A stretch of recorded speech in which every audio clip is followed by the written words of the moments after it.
And this is just a continuation of what we've been going through in Genesis with Noah. And Zach, 2 weeks ago, he done a double lesson, and now since we're still caught up. So this is just a continuation from what Zach had left off. So in chapter 7 on verse 11, it says, in the 600th year of Noah's life, in the second month, the 17th day of the month, the same day were all the fountains of the great deep broken up, and the windows of heavens were opened. And the rain was upon the earth 40 days and 40 nights. So here we have, on February the 17th, God let it break loose. He let it rain for 40 days and 40 nights. And as you know, now if you've ever watched these shows or studied, or how everybody has their theories on how this earth could not have been a global flood, but the Bible tells us different. Yeah. That it was a global flood. And they all have their theories. And if you look at them, I said, well, if you add all their theories up, it would cause a global flood. Because one guy said it couldn't happen. This one said this one. But if you had it rain for 40 days and 40 nights, and if you go out and look at a topographical map of the ocean floor, you'll see a ridge that runs outside the United States all the way down. And they said, the scientists say that ridge right there is when it busted open. And when it busted open, it shook the earth. It was like, and they said that when this happened, that tsunamis came in like you've never seen before. So the earth gave up its water. It was inside its crust. So then you have these tsunamis that just came in and just wiped. At the same time, you've got the rain coming down, and it's pouring down. It just ain't a rain, it's a pouring rain. And it rains for 40 days and 40 nights, and the world does flood. In the self-same day entered Noah, and Shem, and Ham, and Japheth, the sons of Noah, and Noah's wife, and the 3 wives of his sons with them into the ark. Now, where Noah was, and this makes you think, this is how it really was. Noah wasn't, when the earth gave up its water from the deep, he didn't know that. He was in his little community. He just knew it started raining. On that same day, as it somewhere else in the world, it giving up its water, it started to rain. He's entering the ark. This is they and every beast after his kind, and all the cattle after their kind, and every creeping thing that creepeth upon the earth after his kind, and every fowl, after his kind, every bird, and every sort. And they went in unto Noah into the ark, 2 and 2 of all flesh, wherein is the breath of life.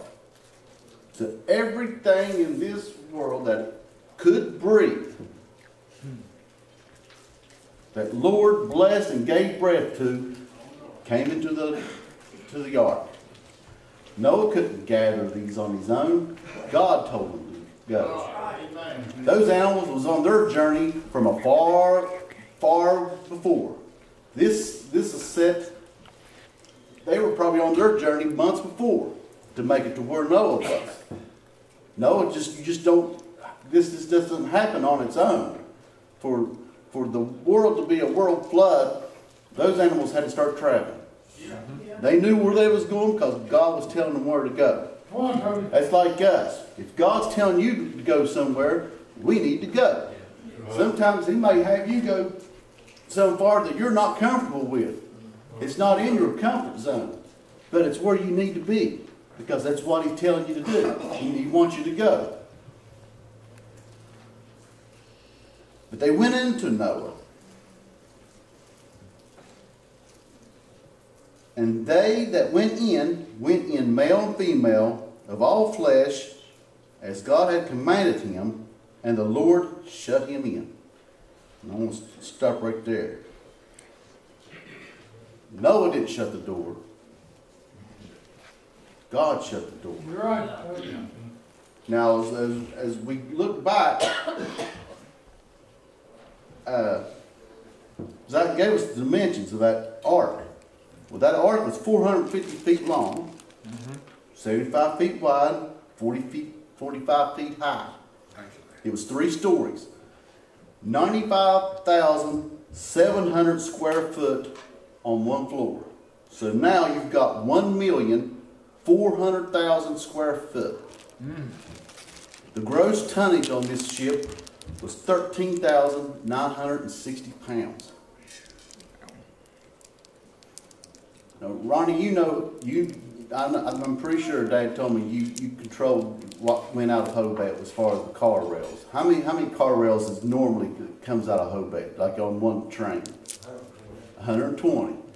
So anytime you're set at train tracks, normally there's going to be 120 train cars full of coal. The experts said it's 522 standard railroad stock cars which can carry 125,000 sheep is what that ark could hold. So when you're sitting there by them train tracks and you're watching them coal cars go by, that's 120. This ark held 522. That's how much this ship could hold. And that's a big ship. Well, that's a big door, too. You understand where I'm coming? Yeah. That ship only had one window, but it had one door. And God shut that door. Noah couldn't do it, but God did. He shut them up. Why? Because it was safety. There was safety in that ark. Because all around that ark, there was going to be turmoil. There was going to be death. There was destruction all around that ark. Except for what God had in his hand. He shut that ark up. There was safety there. But at the same time, as a lesson as us Christians, what did Noah have to do? Noah had to build this ark. Sometimes you just can't live on faith alone. You've got to put your faith in and start working that faith. Noah had to build that ark to be safe. If he didn't build the ark, then destruction would come and there would be no ark. So in our lifetime, if we don't look into the ark and read what the ark is saying and be able to get in when we ask God to help us, there's nothing to get into. Because we didn't build our ark. We've got to put our faith in action. Gives new meaning to faith without works is dead. He would have been dead. You were lost if we don't work what God has told us. That's right. So he shut it up. There was safety in that. Amen. There was life. Amen. And they that went in as male and female in all flesh, as God commanded him, and the Lord shut him in. And the flood was 40 days upon the earth, and the waters increased, and bare up the ark, and it was lifted above the earth. I can only imagine that big ship, and all the animals that was in it. And it starts to just, you can probably hear the wood start cracking. You hear that tar, and you're thinking, Lord, did I put enough tar on this thing to hold this creep? Because it started creeping, you know it did. And God, it started lifting up off. And I can't imagine the feeling and the faith that they had to put in, in God. Lord, did I get the directions right? Yeah. My goodness. We better have pride, hadn't we, Toby? Yeah, because when God was doing this, judgment was falling. You're right. It was falling upon the whole earth. You're right. Because the earth fell short of God's judgment. But he found favor in Noah. he judged when he locked them up. You know, and it reminds me of another story how God locked them up. And this when it was in Israel was in captive. They was in bondage. And God told them, I'm coming through. I want you to put yourself up in your homes. And I want you to put blood from the sacrificial lambs and put it on the post and on the lamb. And anybody that done that and partake of the lamb and eat it, and what you don't eat, you burn. He said, because when I come through, there's judgment coming through this land of Egypt. And I'm going to kill the firstborn. Even the beast. The firstborn that's not inside your home. If the blood is not applied. So we have Noah. Their world's been judged and he shut that door. Now we have the Israelites and he's going through Egypt. And he said, wherever the blood is not applied, I'm judging. I'm going to take the firstborn. And he did. That's where we get the Passover with the Jews now. He said, I want you to celebrate this forever so you'll remember when I pass through. But God's going to judge the world again. Well, he sent another sacrificial lamb for all of us. You're right. And his blood was shed, and we got to take all of it. We can't take part of it. We got to take it all, just like the Israelites did. We got to take it all. And where that blood applies, there's life. And one day he's coming back for his bridegroom. Come on. Yes. And where that blood is applied, he's going to take. Where that blood is not applied, there's death. It's as simple as that. There's judgments all through this Bible. God is a merciful, loving God, but there is judgment in what he says. And he gives you time and opportunity. We have that time and opportunity. We're in it today. His mercy is stretched out, waiting for us to give us what we deserve. He's there. He's willing. He's ready. The sacrifice has been done. The blood has been applied. Do we partake of it? And the waters prevailed exceedingly upon the earth, and all the high hills that were under the whole heaven were covered. 15 cubits upward did the waters prevail, and the mountains were covered. 15 cubits is 22.5 feet above the highest mountain that they could see. There was nothing but water. And I could imagine that's a big ship, and I mean, at the same time, you have all those cattle and how dark it could be. And how, I mean, you're thinking, oh, we get to ride on a boat. I'm telling you, that was a hardship. And that was a burden. They had to, because they were responsible for all those animals, the feeding, the cleaning. That was a rough 40 days. Well, it's more than that, actually, because the waters had to recede. And all flesh died that moved upon the earth, both of fowl and of cattle and of beast and of every creeping thing that creepeth upon the earth, and every man. All in whose nostrils was the breath of life, of all that was in the dry land died. And that was his judgment. Everything. If you breathe, you die. If you wasn't on that boat. And it's hard to fathom, and to think of that. And it says, every living substance was destroyed, which was upon the face of the ground, both man and cattle and the creeping things and the fowl of the heaven, and they were destroyed from the earth, and Noah only remained alive, and they that were with him in the ark. And the waters prevailed upon the earth 150 days. So here they are in February. They don't come out till July. That's a long time on that ark. But God was with them. Sometimes we'll go through some hard problems, just like we need to build our faith and build our ark for us to go somewhere. Even though we go in there, it's not going to be easy. It's going to be hard. But that's why he's here. He's just and able to be with us through all. He loves us, and he's going to take care of us.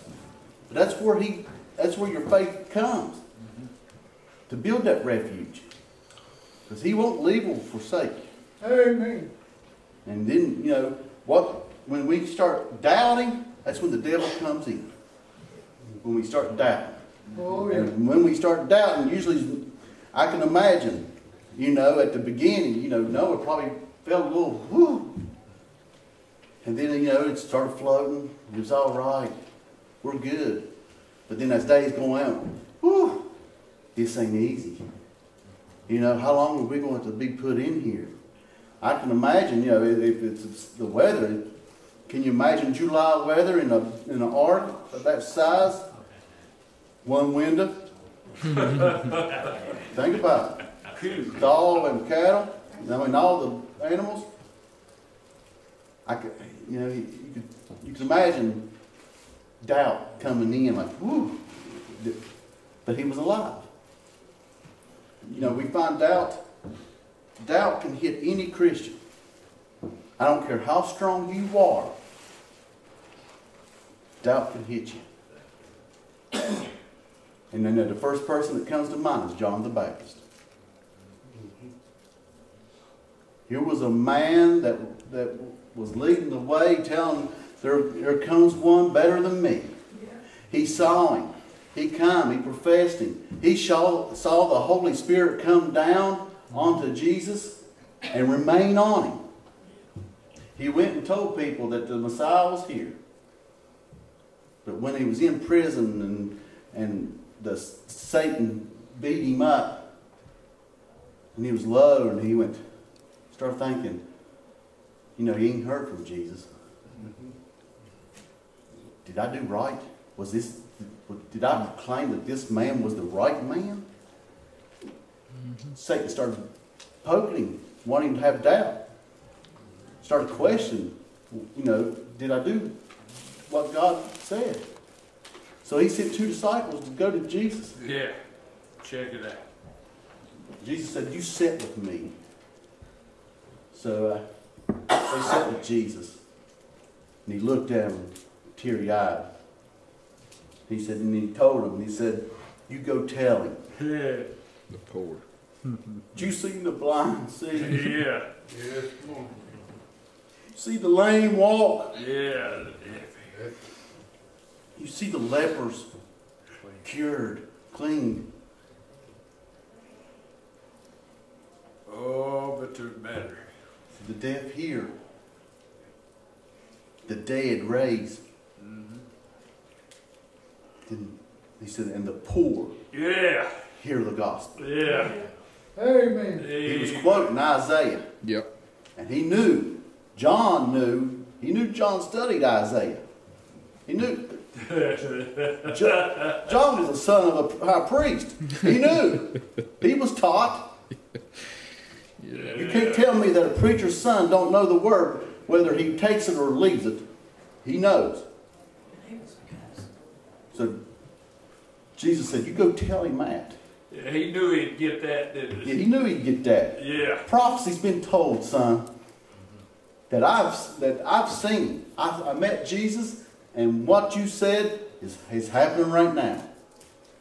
Because John didn't care to die for the word, for God. That wasn't it. He thought he might have messed up his job.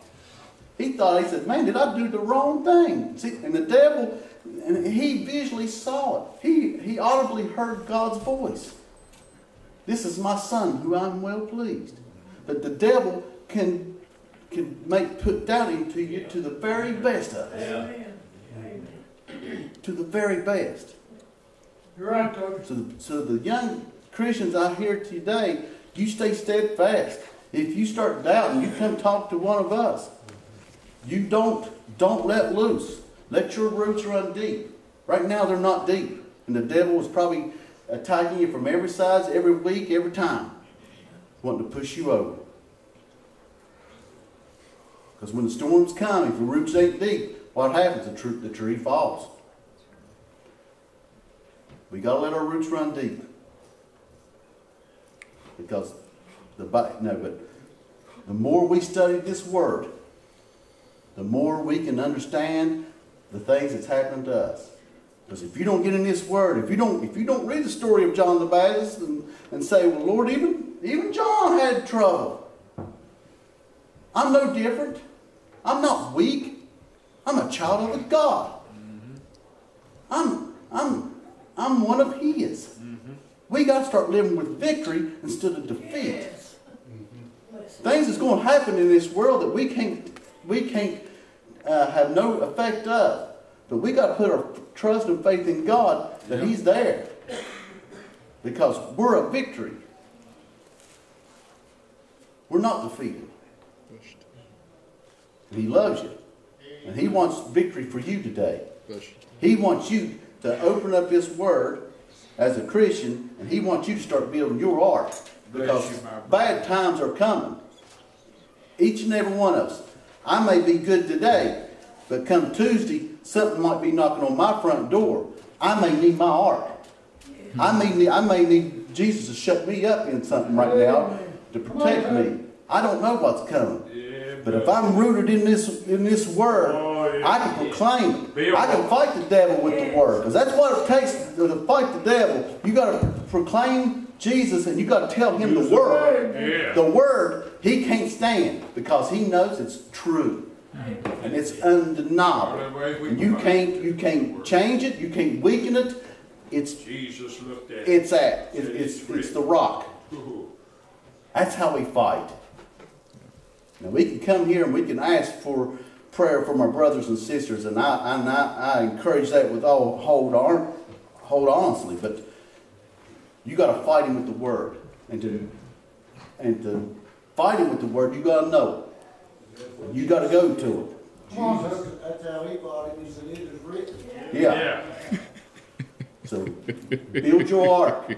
Let him shut you up. Bless you, Toby.